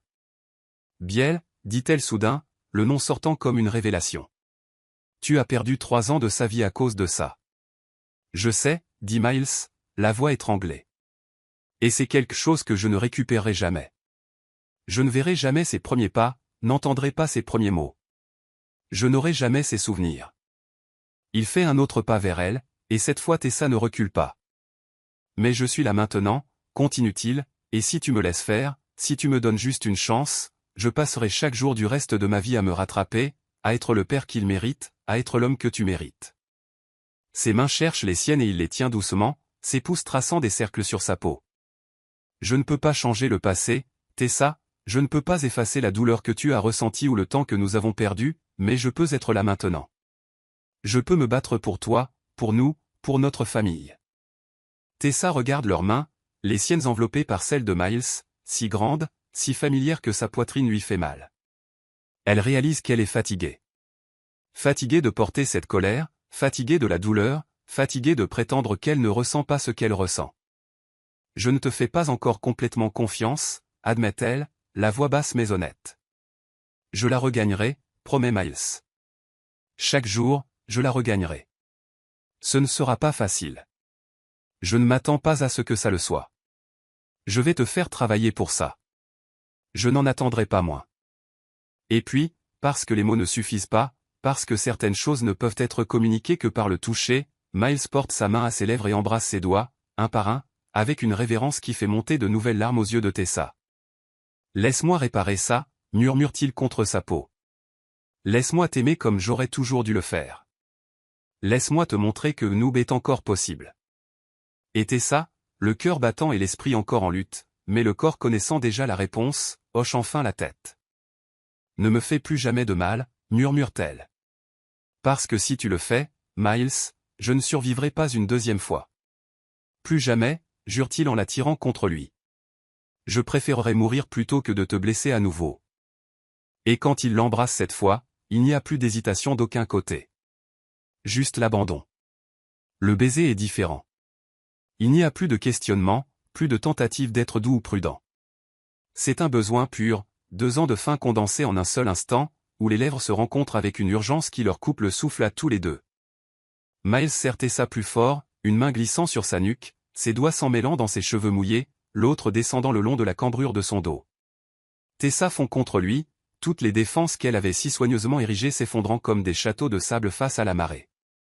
Ses mains remontent sur son torse, sentant le tissu trempé de sa chemise coller à ses muscles, sentant son cœur battre sauvagement sous ses paumes, aussi vite que le sien, aussi désespéré que le sien. Elle mordit doucement sa lèvre inférieure, et Miles gémit contre sa bouche, un son profond qui vibre à travers elle et enflamme chaque terminaison nerveuse de son corps. C'est un son dont elle se souvenait dans les rêves qui la hantaient lors des nuits solitaires, quand son esprit trahissait son cœur et la ramenait à des moments comme celui-ci. « Dieu, ça m'a tellement manqué !» murmure Miles contre ses lèvres, la voix rauque, épaisse de désir. « Tu m'as tellement manqué !» Il l'embrasse encore, plus profondément cette fois, sa langue rencontrant la sienne dans une danse familière que leurs corps n'ont jamais oubliée. C'est intime d'une manière qui dépasse le physique. C'est la mémoire des corps, c'est la reconnaissance, ce sont 2 personnes qui se connaissent si profondément que leur corps parle une langue que personne d'autre ne peut comprendre. Les mains de Tessa trouvent les boutons de sa chemise, ses doigts tremblants essayant de les ouvrir tandis que l'eau continue de tomber sur eux. Le tissu est collé, rendant la tâche difficile, et elle laisse échapper un son de frustration contre ses lèvres. Miles rit. C'est un son grave, presque à bout de souffle. Doucement, murmure-t-il, capturant ses mains pour les porter à ses lèvres et embrasser le bout de ses doigts. On a le temps. Non, répond Tessa, ses yeux croisant les siens avec une intensité qui le fige. Biel pourrait se réveiller. Je pourrais changer d'avis. On doit. Elle ne finit pas sa phrase car Miles enlève déjà sa chemise, la tirant par-dessus sa tête dans un mouvement rapide qui fait contracter ses abdominaux. Le vêtement tombe sur le sol de la douche avec un bruit lourd, trempé et oublié, et Tessa le dévore des yeux. Elle avait oublié, ou s'était peut-être forcée à oublier, à quel point il est beau. Ce torse large, ses muscles définis non pas de manière exagérée mais témoignant d'une force naturelle, ces cicatrices qu'elle connaît, cette petite au-dessus de sa côte gauche, souvenir d'une chute de vélo à 12 ans, l'autre sur son épaule due à une vieille opération. Chaque marque est une histoire qu'elle connaît, une partie de lui qu'elle a mémorisée il y a longtemps. Ses mains bougent sans permission consciente, le touchant, d'abord son torse, sentant son cœur tonner sous sa paume, puis descendant, traçant la ligne de ses abdominaux, le sentant frissonner sous son toucher. Tessa. Il souffle son nom comme une prière, les yeux fermés. Si tu continues, je ne pourrai pas y aller doucement. Alors n'y va pas doucement, murmure-t-elle en retour, audacieuse d'une manière qui la surprend elle-même. Je ne veux pas de douceur. Je te veux. Maintenant. Quelque chose s'embrasse dans le regard de Miles, une flamme qu'elle reconnaît, celle qu'elle voyait chaque fois qu'il la regardait de cette façon qui lui faisait trembler les genoux. Ses mains vont à sa taille, l'attirant contre lui avec une force qui chasse l'air de ses poumons. « Tu es sûr ?» demande-t-il, une dernière vérification, lui donnant une ultime chance de reculer. En guise de réponse, Tessa l'embrasse. C'est elle qui prend l'initiative cette fois, mordant, aspirant, explorant avec une faim qui l'effraie et l'excite en même temps. Et Miles répond de la même manière, ses mains voyageant sur son corps avec une révérence qui contredit l'urgence du baiser. Il la touche comme s'il redécouvrait un territoire sacré, la courbe de sa taille, le galbe de ses hanches, la peau douce de ses cuisses. Chaque contact laisse une traînée de feu, la faisant halter, la poussant à se presser davantage contre lui, en voulant plus, toujours plus. « Tu es encore plus belle », murmure Miles dans son cou, ses lèvres traçant un chemin brûlant le long de sa mâchoire. Plus belle que n'importe quel souvenir, plus belle que n'importe quel fantasme. Ses mains remontent, suivant la courbe de ses côtes jusqu'à trouver sa poitrine, et quand il la touche, doux mais ferme, respectueux mais possessif, Tessa laisse échapper un gémissement qui résonne sur les murs de la salle de bain. « Miles !» souffle-t-elle, la tête basculant en arrière, offrant son cou à ses lèvres. Il accepte l'invitation, embrassant, mordillant, suçant la peau sensible à cet endroit, laissant sûrement des marques qu'elle devra cacher demain, mais cela n'a aucune importance maintenant. Rien ne compte sauf ce moment, cet homme, cette connexion qui n'est jamais morte malgré tout. Les doigts de Tessa trouvent sa ceinture, l'ouvrant avec une expertise née de l'habitude. Le bouton de son pantalon, la fermeture est claire, chaque mouvement est délibéré, chaque toucher intentionnel. Et quand elle glisse sa main à l'intérieur, le touchant par-dessus son boxeur, Miles gémit si fort qu'elle doit plaquer son autre main sur sa bouche. Chut, murmure-t-elle, les yeux pétillants de quelque chose à mi-chemin entre l'amusement et le désir. Tu vas réveiller Bill. Miles lui mordit doucement la paume, ses yeux sombres rivés aux siens. Alors arrête de me taquiner, répond-il, la voix si basse qu'elle ressemble presque à un grondement. Qui a dit que je te taquinais, demande Tessa en le serrant à travers le tissu, ce qui l'oblige à fermer fort les yeux, la mâchoire contractée. D'un mouvement vif, Miles saisit ses poignets, les tire au-dessus de sa tête et la plaque doucement contre le mur froid de la douche. L'eau ruisselle désormais sur eux en diagonale, créant un rideau qui les isole encore davantage dans leur propre bulle. À mon tour, dit-il, son regard parcourant chaque centimètre de son corps avec une intensité qui la fait frissonner. Puis, il s'agenouille. Tessa cesse de respirer, littéralement, l'air bloqué dans sa gorge alors qu'elle le regarde embrasser son ventre, sans précipitation, mais avec attention, avec tendresse. Il embrasse les vergetures argentées que la grossesse a laissées, ces marques qu'elle déteste parfois mais qui, sous ses lèvres, semblent soudain magnifiques. « Tu as porté notre fils ici », murmure-t-il contre sa peau. « Tu as donné la vie. Comment pourrais-je trouver la moindre partie de toi moins que parfaite ?» Les larmes reviennent, se mêlant à l'eau qui tombe. Tessa est incapable de parler, elle se contente de regarder alors qu'il poursuit son exploration révérencieuse, embrassant ses hanches, ses cuisses, chaque effleurement exprimant ce que les mots ne peuvent dire. Lorsqu'il lève enfin les yeux, toujours à genoux devant elle, une question silencieuse flotte dans son regard. Une permission. Un consentement. Une dernière vérification, et Tessa, incapable de former des mots, hoche simplement la tête. Ce qui suit est une adoration lente et délibérée qui lui fait oublier son propre nom. Miles connaît son corps, connaît chaque zone sensible, chaque endroit qui l'a fait halter, chaque mouvement qui l'a fait trembler, et il utilise ce savoir maintenant, la faisant grimper de plus en plus haut jusqu'à ce qu'elle agrippe ses épaules pour ne pas tomber, les jambes flageolantes, le monde entier réduit à cet instant, à cette sensation, à cet homme qui n'a jamais cessé de savoir exactement comment la toucher. Lorsqu'elle atteint enfin le sommet, elle doit mordre son propre poing pour ne pas crier, tout son corps convulsant avec une intensité qui la laisse à bout de souffle. Miles la soutient tout du long, ses mains fermes sur ses hanches, la gardant stable alors qu'elle s'effondre. Et quand elle redescend enfin sur terre, tremblante et haletante, il se relève, prend son visage entre ses deux mains et l'embrasse avec une tendresse qui contraste avec l'intensité de ce qui vient de se passer. « Je t'aime », murmure-t-il contre ses lèvres. « Je n'ai jamais cessé. Et je ne cesserai jamais. » Tessa ne peut répondre par des mots, alors elle lui rend son baiser, déversant tout ce qu'elle ressent dans cette étreinte, l'amour qui n'est jamais mort, le pardon qui commence à éclore, l'espoir dangereux que peut-être, juste peut-être, ils ont droit à une seconde chance. Emmène-moi au lit, finit-elle par chuchoter lorsque le baiser prend fin. Je ne veux pas faire ça ici. Je veux prendre le temps. Je veux que ce soit spécial. Miles sourit. C'est un sourire lent, lourd de promesses. Tout ce que tu voudras, dit-il. Absolument tout. Il coupe l'eau, attrape une grande serviette dans le placard et enveloppe Tessa avec précaution, comme si elle était un objet précieux. Puis il en prend une autre pour lui, la nouant lâchement autour de sa taille. Il quitte la salle de bain, la vapeur les suivant comme une brume.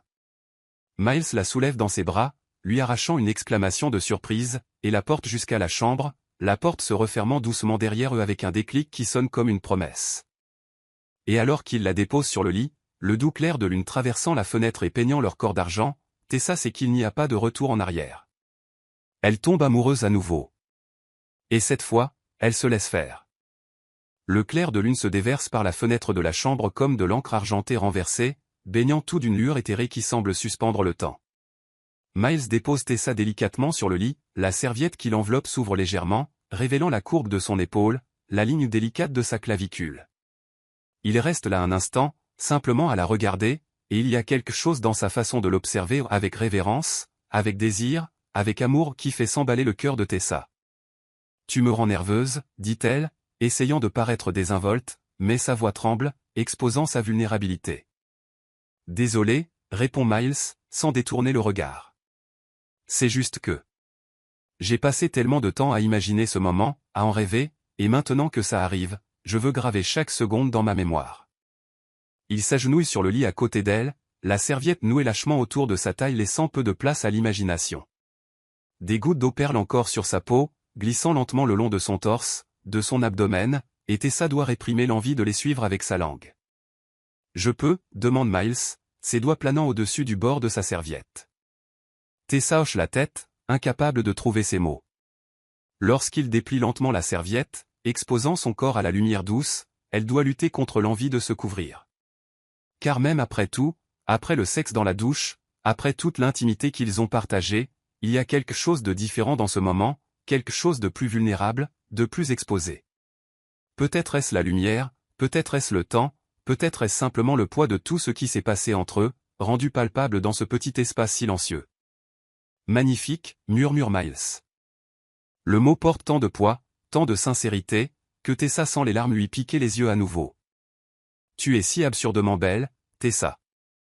Il se penche, l'embrassant, d'abord sur les lèvres, puis le menton, descendant le long de sa gorge. Chaque baiser est délibéré, lent, comme s'il avait tout le temps du monde et comptait utiliser chaque seconde pour la vénérer.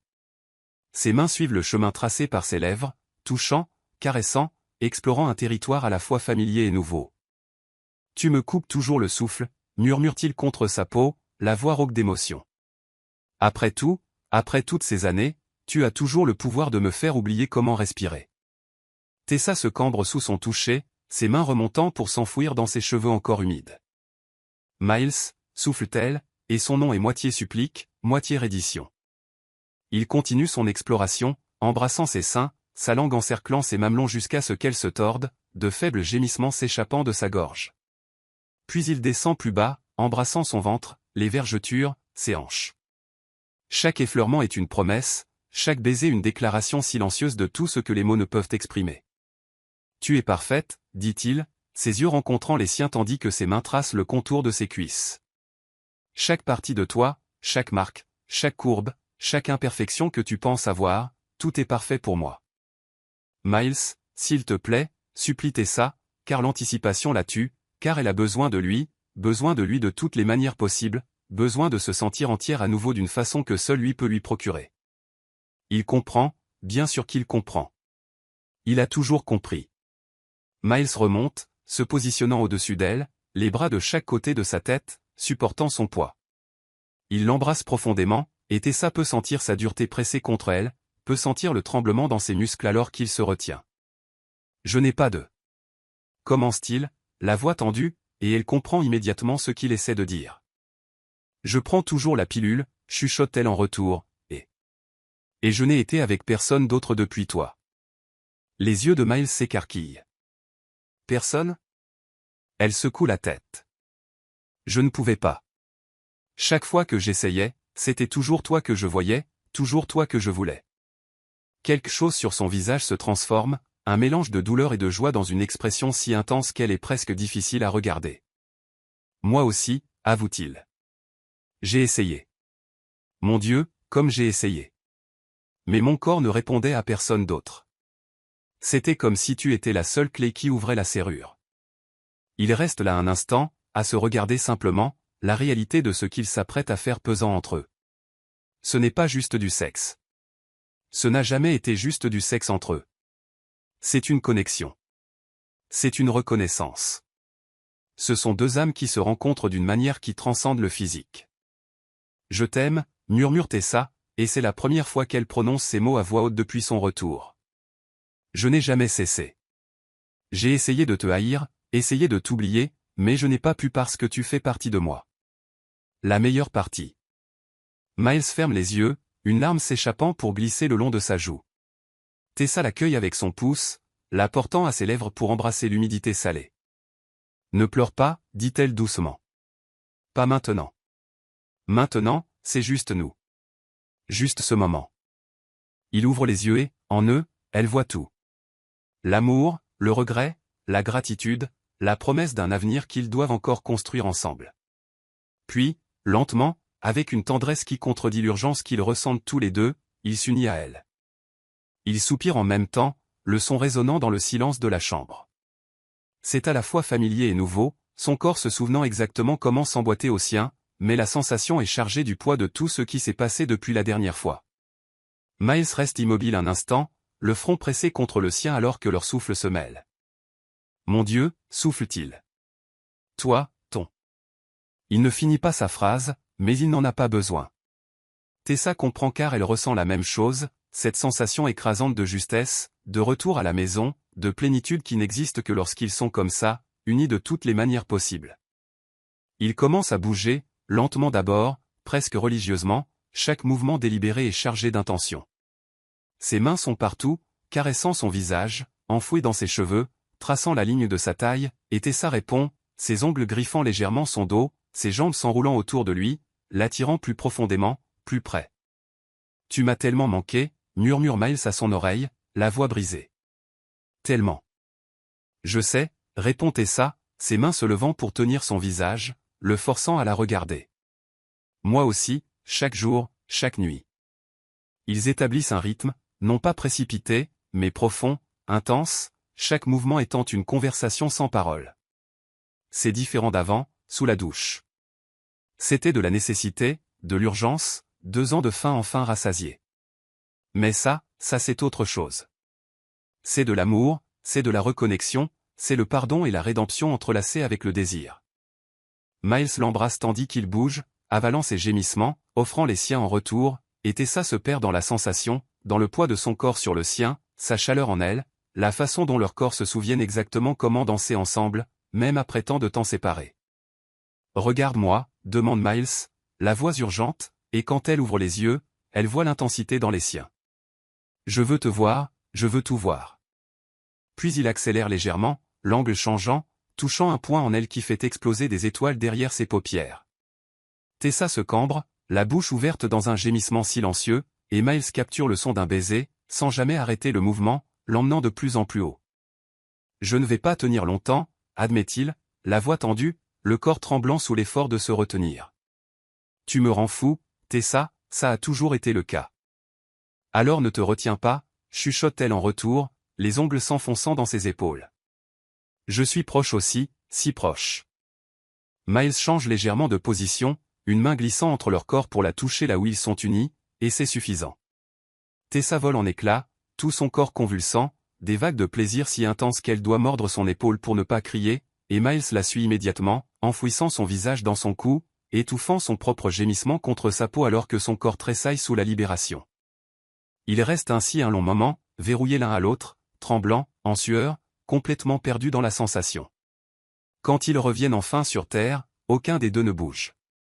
Miles reste sur elle, en elle, comme si se séparer était impossible. Et peut-être que ça l'est, peut-être qu'après tant de temps séparés, l'idée de créer la moindre distance, même physique, est insupportable. Je t'aime, murmure-t-il dans le noir, la voix épaisse d'émotion.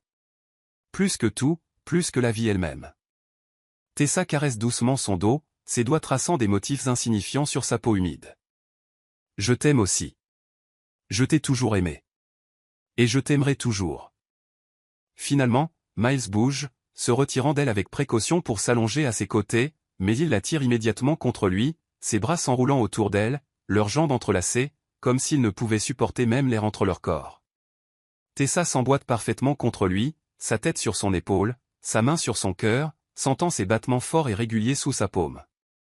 Son odeur l'enveloppe, sueur, sexe et cet arôme indéfinissable qui est purement Miles, et elle respire profondément, le laissant remplir ses poumons, marquer ses sens. Reste, murmure-t-elle dans l'obscurité. Ce soir. Reste juste là. Je resterai pour toujours si tu me laisses faire, répond Miles en embrassant le sommet de sa tête. Je ne quitterai plus ta vie, Tessa, pas de mon plein gré. Il faudra me mettre à la porte. Elle sourit contre sa peau. Je ne ferai pas ça. Promis? Promis. Et là, enveloppés dans des draps emmêlés et le clair de lune, ils s'endorment entrelacés, deux cœurs qui ont enfin retrouvé le chemin l'un vers l'autre. Le matin arrive doucement, comme s'il savait qu'il devait être tendre avec ces deux cœurs qui ont enfin trouvé la paix après tant de turbulences. L'aube filtre à travers les rideaux entr'ouverts, peignant la chambre de nuances roses et dorées, transformant tout en une sorte de tableau impressionniste où les contours sont flous et le monde semble plus bienveillant. Tessa se réveille la première. Elle n'ouvre pas les yeux immédiatement, restant là à traiter les sensations avant les pensées. Il y a un poids réconfortant autour de sa taille, une chaleur contre son dos qui ne devrait pas être là, mais qui s'ajuste si parfaitement qu'on dirait qu'elle n'est jamais partie. Son odeur, du musc est quelque chose de doux qu'elle n'a jamais su identifier mais qu'elle a toujours associé à la sécurité, à la maison, remplit ses sens. Et puis le souvenir de la nuit précédente revient comme une vague.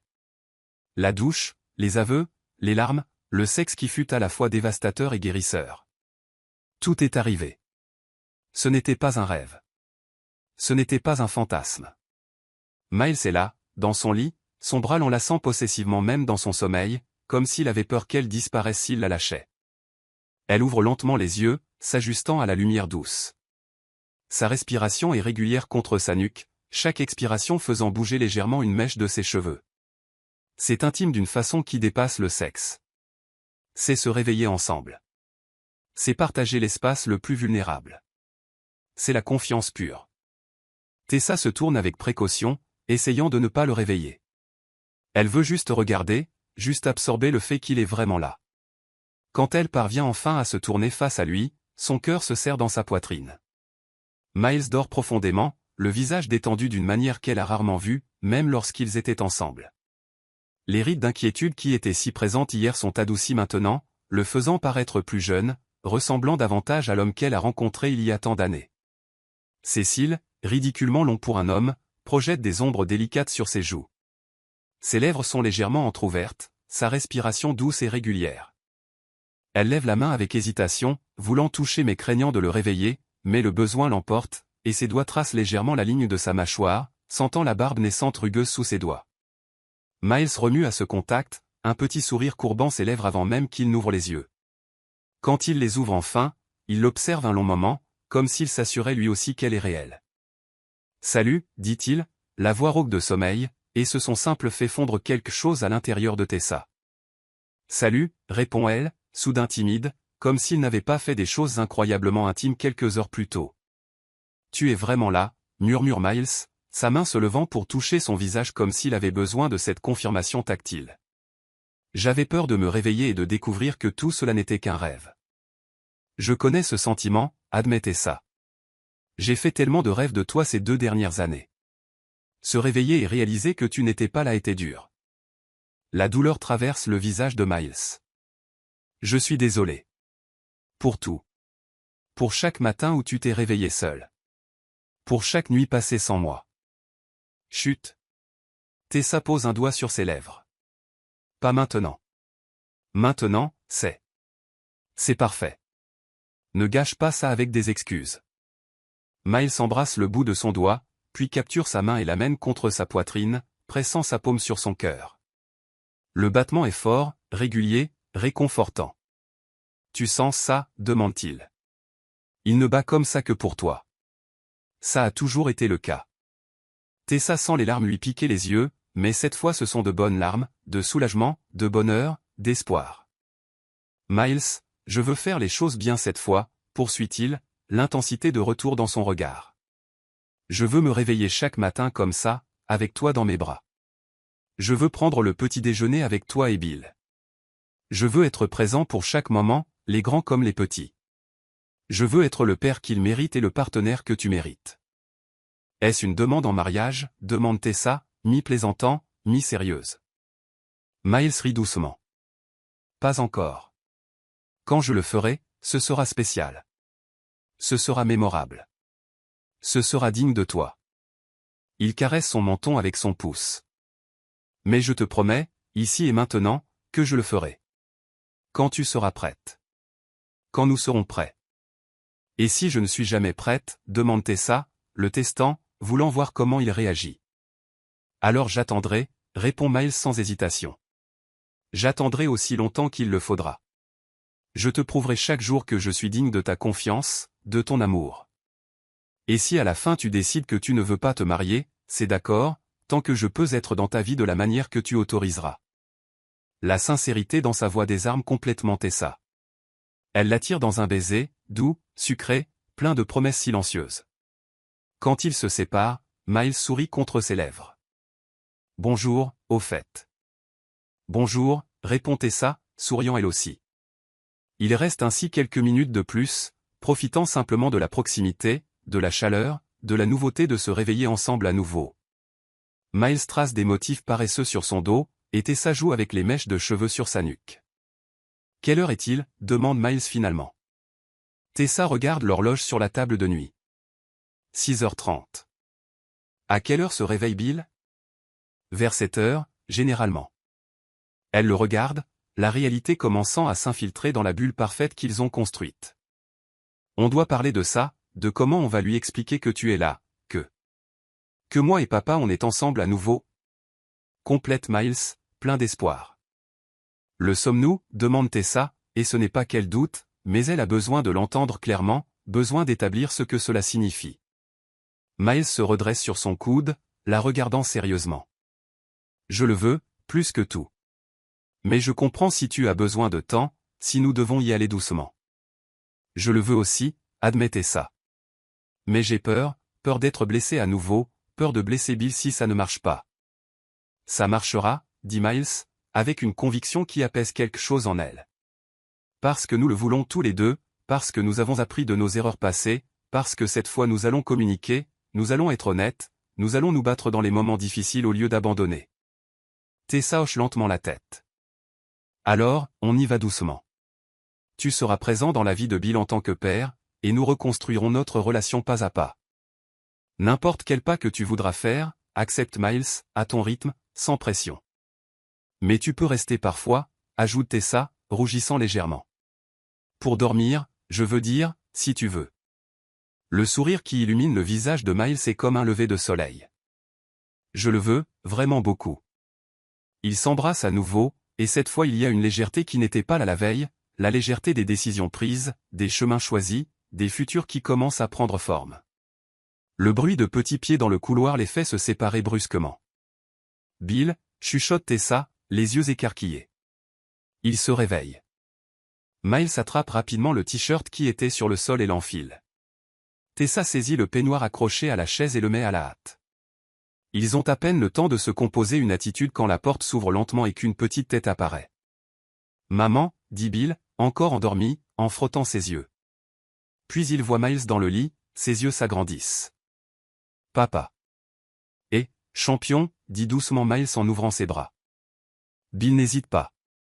Il court vers le lit et saute, se blottissant entre Miles et Tessa. « Papa a dormi ici ?» Tessa et Miles échangent un regard. « Oui » répond Tessa avec précaution. « Papa est resté dormir. »« C'est d'accord ?»« Oui » dit joyeusement Bill, complètement insouciant des complexités de la situation. « C'est cool. Maintenant on est une vraie famille. » L'innocence de cette déclaration frappe les deux adultes de plein fouet. Tessa sent les larmes lui brûler les yeux à nouveau, et Miles doit s'éclaircir la voix pour parler. Ouais, champion, dit Miles en embrassant le sommet de la tête de son fils. On l'est.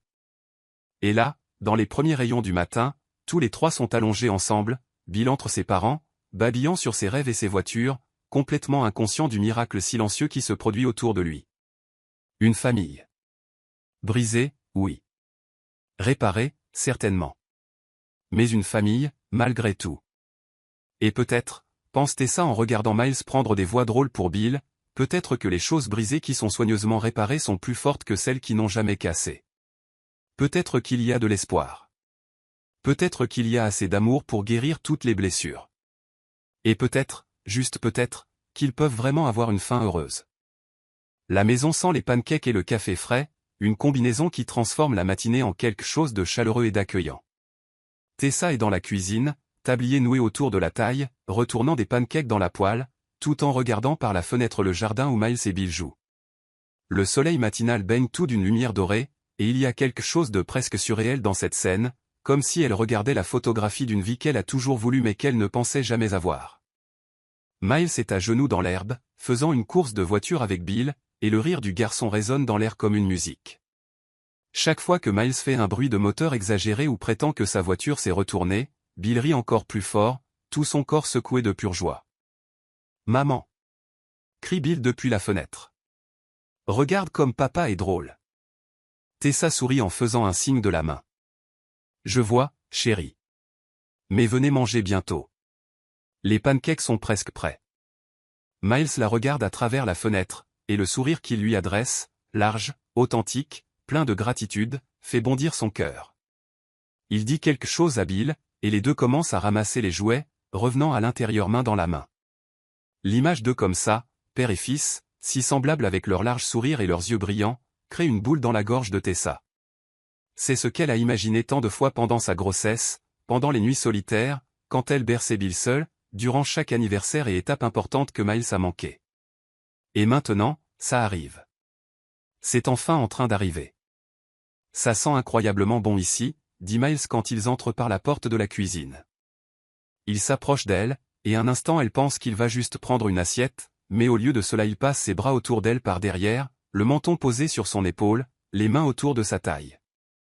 C'est un geste décontracté, domestique, le genre de choses que les couples font tous les jours sans y penser, mais pour eux, cela porte un poids, une histoire, la promesse de milliers de matins comme celui-ci dans le futur. « Tu me distrais, dit Tessa, mais elle sourit en parlant. « C'est l'intention, » murmure Miles à son oreille, déposant un baiser rapide juste en dessous avant de s'éloigner. « Besoin d'aide ? Tu peux mettre la table, répond Tessa en retournant le dernier pancake. Ils travaillent en synchronisation, Miles prenant les assiettes et les tasses, Tessa apportant la pile de pancakes, Bill plaçant les serviettes la plupart sur la table, certaines tombant par terre, mais l'effort est adorable. C'est chorégraphié sans être répété, naturel d'une manière qui surprend les deux adultes. Quand ils s'assoient enfin pour manger, Bill entre deux, il y a un moment de silence où chacun se contente de se regarder, et puis Bill, avec la sagesse simple d'un enfant, dit « C'est bien. J'aime quand on est tous ensemble. » Tessa doit cligner rapidement des yeux pour retenir ses larmes. Miles tend la main à travers la table et prend la sienne, la serrant doucement. « Moi aussi, champion, dit-il, la voix épaisse.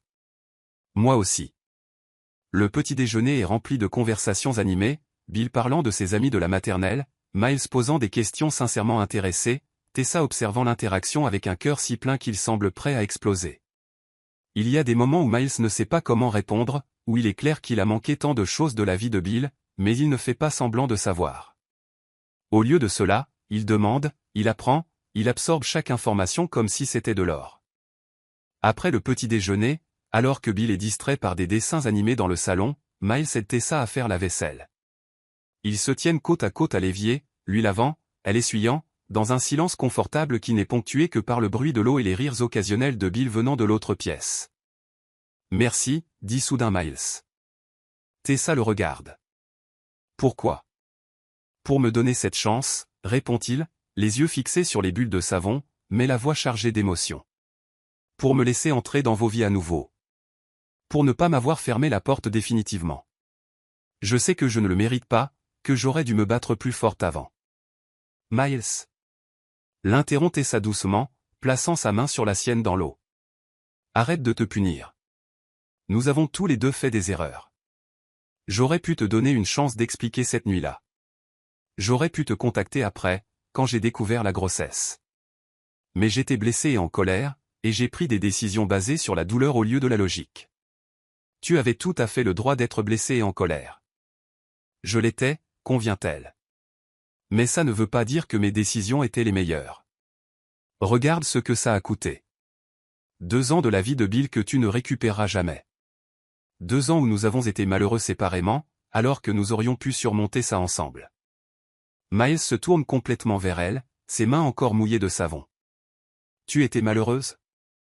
Chaque jour, admettait ça, la voix basse. J'essayais de faire semblant que non, pour Bill. Je souriais quand je devais sourire, riais quand c'était approprié, mais à l'intérieur il y avait toujours ce sentiment d'incomplétude, comme si une partie de moi manquait. Je ressentais exactement la même chose, dit Miles, caressant son visage avec le dos de sa main mouillée, laissant des gouttes d'eau sur sa joue qu'il sèche doucement avec son pouce. Comme si je me promenais avec un trou dans la poitrine que personne d'autre ne pouvait voir, mais que je sentais chaque seconde de chaque jour.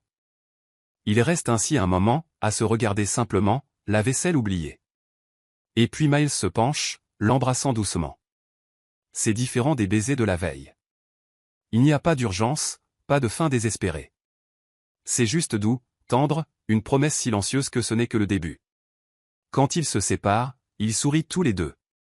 Alors, dit Miles, retournant à la vaisselle, mais gardant un sourire sur son visage.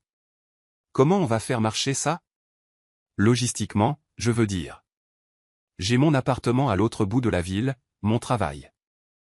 On trouvera une solution, l'interrompt Tessa. Ensemble. Peut-être que tu peux rester ici quelques jours par semaine jusqu'à ce qu'on voit comment les choses évoluent. Et finalement. Elle s'arrête, rougissant légèrement. Finalement? Encourage Miles, plein d'espoir. Finalement, peut-être que tu pourras emménager ici pour de bon, finit-elle, les mots sortant dans un flot nerveux. Si les choses continuent de bien se passer, je veux dire. Je ne dis pas que ça doit être maintenant ou. Miles la fait taire par un autre baiser, cette fois plus profond, lui faisant complètement oublier ce qu'elle disait. J'adorerais ça, dit-il quand il s'éloigne enfin. Plus que tout. Mais à ton rythme, Tessa. Pas de précipitation. Nous avons le reste de nos vies. Le reste de nos vies. Les mots résonnent dans son esprit, peignant des images de futurs possibles, des Noëls ensemble, des anniversaires, peut-être même des frères et sœurs pour Bill. Une vie entière de matins comme celui-ci, de vaisselle faite ensemble, de baisers volés pendant que les enfants regardent la télé dans le salon. C'est effrayant et excitant à la fois. Après avoir fini de nettoyer, tous les trois vont dans la chambre de Bill. Le garçon veut montrer à son père chaque jouet, chaque dessin, chaque trésor précieux qu'il a accumulé au cours de ses 3 années de vie. Et Miles prête attention à tout, sincèrement fasciné, posant des questions, félicitant, se connectant avec son fils d'une manière qui serre le cœur de Tessa. À un moment donné, Bill bâille grandement. « J'ai sommeil », annonce-t-il en frottant ses yeux. « Que dirais-tu d'une sieste ?» suggère Tessa en regardant l'horloge. Il est presque midi et Bill est debout depuis tôt. Seulement si papa reste ici jusqu'à ce que je m'endorme, négocie Bill, plein d'espoir. Miles regarde Tessa, posant une question silencieuse. Elle hoche la tête. Bien sûr, champion, dit Miles en prenant Bill dans ses bras pour le porter au lit. Je resterai ici aussi longtemps que tu auras besoin. Tessa les observe depuis l'encadrement de la porte, Miles couchant Bill dans son lit, le couvrant avec sa couverture préférée, celle avec les dinosaures, arrangeant les peluches autour de lui. C'est si naturel, si paternel, qu'elle peut presque oublier qu'il a manqué les premières années. Papa, dit Bill, endormi. Oui. Tu vas rester pour toujours maintenant, ou tu vas repartir? La question est innocente, mais elle frappe Miles comme une balle. Tessa voit la douleur traverser son visage, le voit déglutir difficilement avant de répondre. Je reste, dit-il, la voix ferme malgré l'émotion. Je ne pars plus, Bill, je le promets. Papa a été perdu pendant un moment, mais maintenant je me suis retrouvé, et rien ne m'éloignera de toi et de ta maman à nouveau. Tu promets vraiment? Insiste Bill, ses petits yeux se fermant déjà. Je promets vraiment, répète Miles en embrassant le front de son fils. Tu peux me faire confiance. Bill sourit, satisfait, et en quelques minutes il dort profondément, sa poitrine se soulevant et s'abaissant à un rythme régulier. Miles reste assis là, sur le bord du lit, quelques minutes de plus, observant simplement son fils dormir. Tessa s'approche silencieusement, posant une main sur son épaule. « Tu vas bien » chuchote-t-elle. Miles essuie rapidement ses yeux. « Ça va. C'est juste. Il est parfait, Tessa, et j'ai failli perdre ça. Failli perdre la chance de le connaître. Mais tu ne l'as pas perdu, lui rappelle doucement Tessa. Tu es là maintenant, et tu as tant d'années devant toi avec lui. » Miles se lève, et ensemble ils quittent la chambre doucement, laissant la porte entr'ouverte. Une fois dans le couloir, Miles l'attire dans une étreinte, pas sexuelle, juste réconfortante, rassurante. « Merci, murmure-t-il dans ses cheveux, d'être la mère incroyable que tu es, d'avoir si bien élevé notre fils seul, d'avoir été forte quand je n'étais pas là pour l'être avec toi. Nous allons être forts ensemble maintenant, dit Tessa contre sa poitrine. Ensemble. Ensemble, répète Miles, et le mot sonne comme un vœu. Ils restent ainsi un long moment, se tenant juste l'un l'autre, existant simplement dans le même espace, étant simplement là. Et quand ils se séparent enfin, quand ils se regardent avec des yeux humides mais souriants, ils savent tous les deux que ce n'est pas une fin, c'est un commencement. Le début de quelque chose qui était brisé, mais qui est maintenant soigneusement réparé, le début d'une famille qui n'aurait jamais dû être séparée, le début d'un amour qui a résisté au temps, à la distance, à la trahison, à la douleur, et qui a survécu. Et peut-être, juste peut-être, ce commencement sera-t-il encore plus beau que tout ce qui a précédé, parce que maintenant ils savent.